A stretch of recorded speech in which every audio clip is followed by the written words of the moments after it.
오늘 말씀은 예수님의 제자들에 대한 말씀입니다. 그런데 오늘 본문의 말씀을 보면 예수님께서 제자를 부르실 때 한 가지 아주 강한 의도를 가지고 부르신 것이 있었음을 알 수가 있습니다.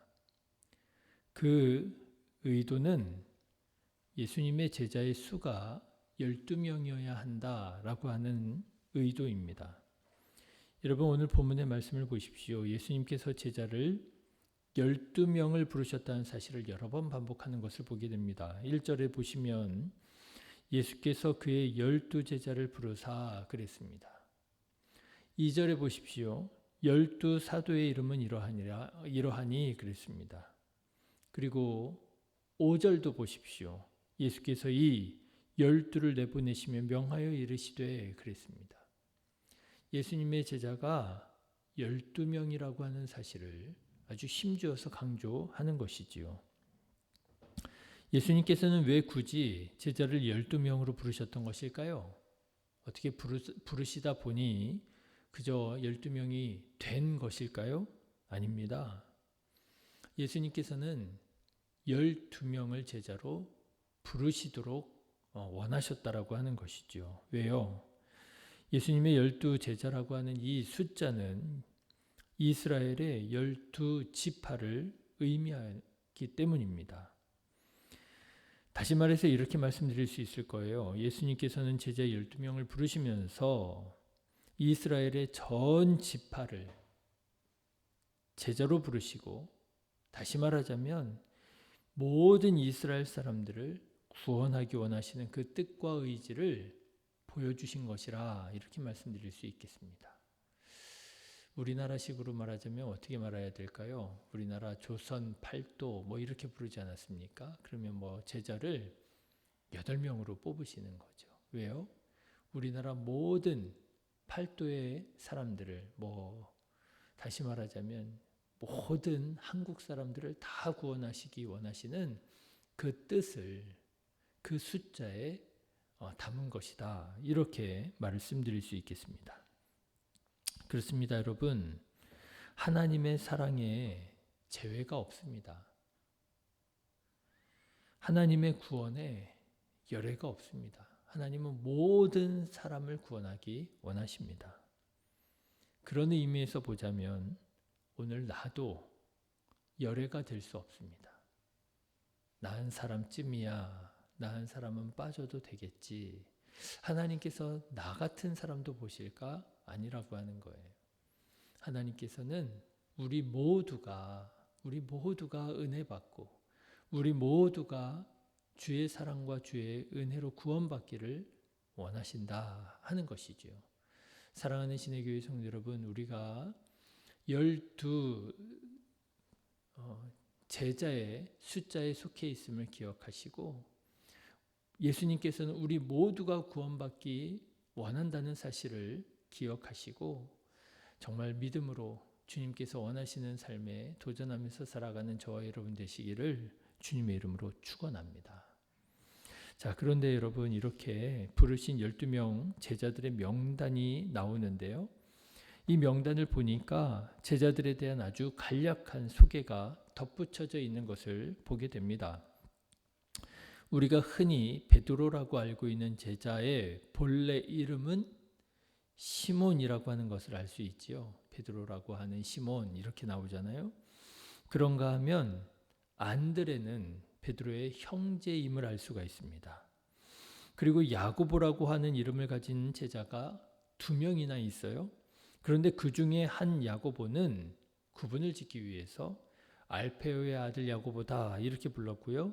또 다른 야고보 동명이인이지요.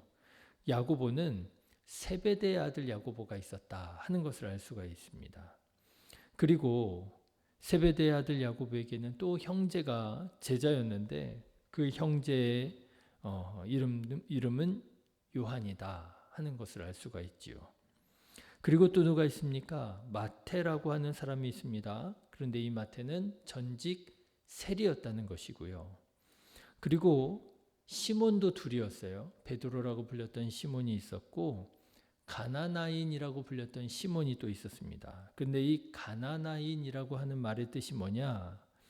소위 열심당원이라고 하는 뜻인데요. 이게 뭐냐면 우리식으로 말하자면 일제시대 때 무장 독립운동을 했었던 그런 사람을 말합니다.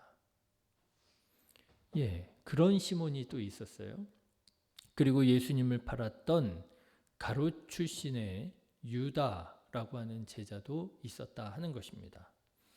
예수님의 12명의 제자의 명단을 보면 아주 간단한, 아주 간략한 이렇게 설명이 덧붙여져 있는데 이 설명들을 통해서 우리는 예수님의 제자들이 이런 사람이 있었구나, 최소한의 정보를 알게 되는 거예요.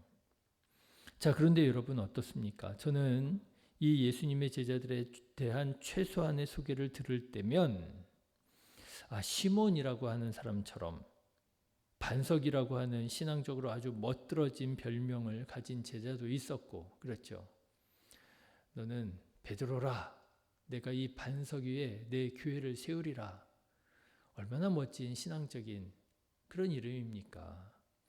이런 베드로 같은 사람도 있었지만 또 이런 사람도 있었다는 거예요. 형제가 함께 예수님의 제자가 된 복스러운 제자도 있었구나. 그렇죠? 베드로와 안드레, 그리고 야고보와 요한, 이런 사람들 형제가 함께 예수님의 제자가 되었어요. 한 사람만 예수님의 제자가 돼도 얼마나 기뻐요. 그런데 형제 두 사람이 예수님의 제자가 되었으니 이 가문이랄까요? 이 집이라고 할까요? 얼마나 복된 집인가 하는 생각이 들기도 합니다.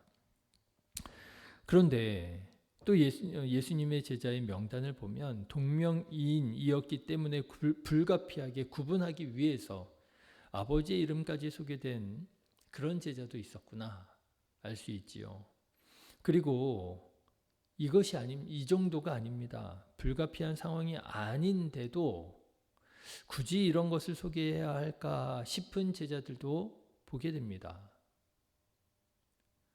특별히 오늘 제가 주목하고 싶은 두 제자가 있는데요. 그 사람은 바로 세리 마태와 가나나인 시몬입니다. 세리, 여러분 결코 좋은 그런 설명이 아닙니다. 세리가 어떤 사람입니까? 하나님의 나라 이스라엘을 압제하는 로마 제국을 위해서 동족에게서 세금을 걷어서 바치는 매국노잖아요. 그런데 예수님의 제자 명단을 보니까요, 굳이 마태라고 하는 사람의 전직, 이 매국노라고 하는 것 의미를 가지고 있는 세리라고 하는 게 딱 들어가 있는 거예요. 세리 마태. 그뿐 아닙니다. 여러분, 가나나인은 어떤 사람입니까? 방금 전에도 말씀드렸지만 바로 그 로마 제국으로부터 이스라엘을 독립시키기 위해서 무장 독립운동을 벌이는 독립운동가를 말하는 것이 가나나인입니다. 그러니 여러분, 이 두 사람을 한번 생각해 보십시오. 이 두 사람의 관계가 어땠겠습니까? 마태는요, 로마를 위해서 일하는 말하자면 매국노였어요. 그런데 가나나인 시몬은요, 그 로마로부터 이스라엘의 독립을 쟁취해내기 위해서 무장 독립운동을 벌이는 그런 사람이었습니다. 그런데 이 두 사람이 예수님의 부르심을 받고 예수님의 12명의 제자 명단에 딱 들어와 있는 거예요. 여러분 한번 상상해 보십시오. 이 두 제자의 관계가 어땠을까요?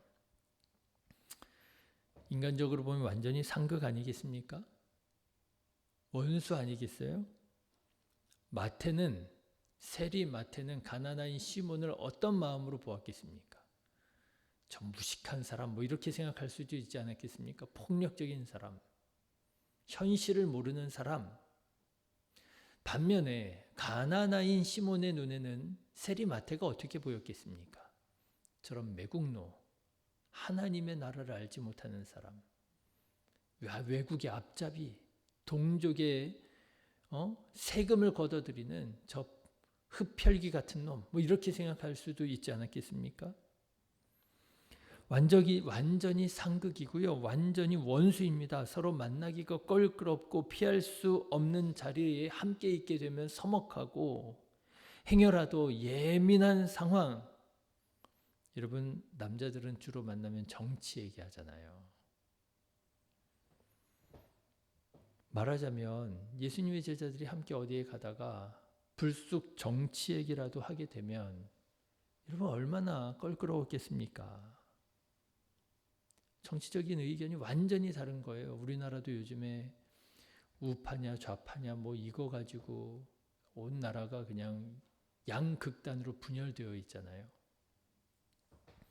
그런데 이 세리 마태와 가나나인 시몬은 완전히 양극단에 서 있는 대표적인 인물들이었던 것입니다. 정치에 대한 얘기라도 하려 치면 서로 감정이 상할 수밖에 없는 전력을 가지고 있는 사람들이었어요. 여러분, 이게 만약 세상 조직 같으면 당장에 이런 말이 튀어나올 겁니다. 누구야? 누가 팀 멤버를 이렇게 짰어? 그죠? 아니, 한 팀을 만드는데 이렇게 서로 다른 사람을 왜 한 팀에다 갖다 놓느냐 말이에요. 그런데 누가 그렇게 부르셨다고요? 누가 그렇게 12명 한 팀을 딱 꾸리셨다고요? 예수님이 그렇게 꾸리셨다는 거예요. 예수님이 그렇게 부르셨다라고 하는 것입니다. 이스라엘의 온 12개 지파를 상징하는 의미로 제자 12명을 부르시는데 굳이 예수님께서는 이렇게 달라도 너무 다른 두 제자 세리 마태와 가나나인 시몬을 부르시더라고 하는 것입니다.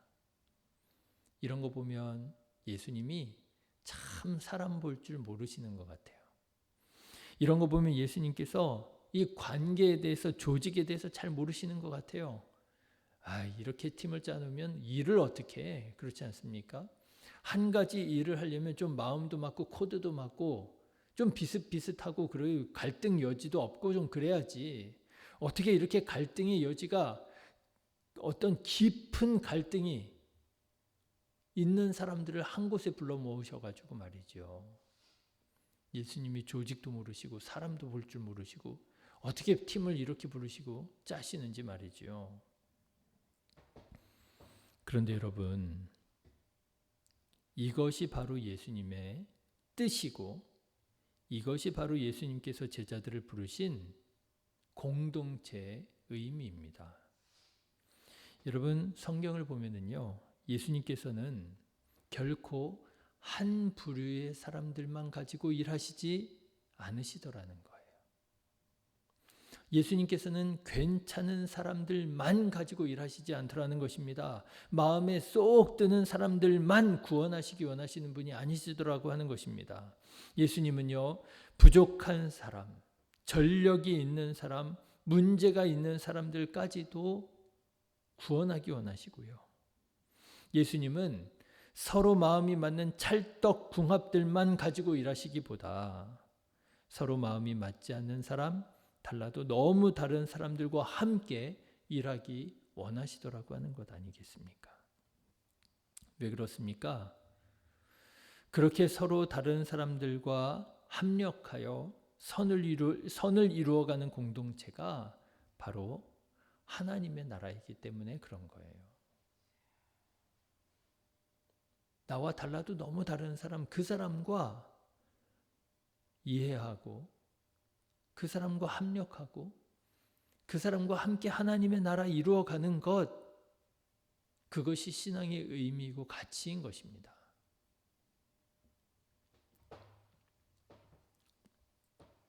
이사야서에 보면 하나님 나라에 대한 그림 같은 이미지가 나옵니다. 하나님 나라는 어떤 곳일까? 그림 같은 이미지가 나와요.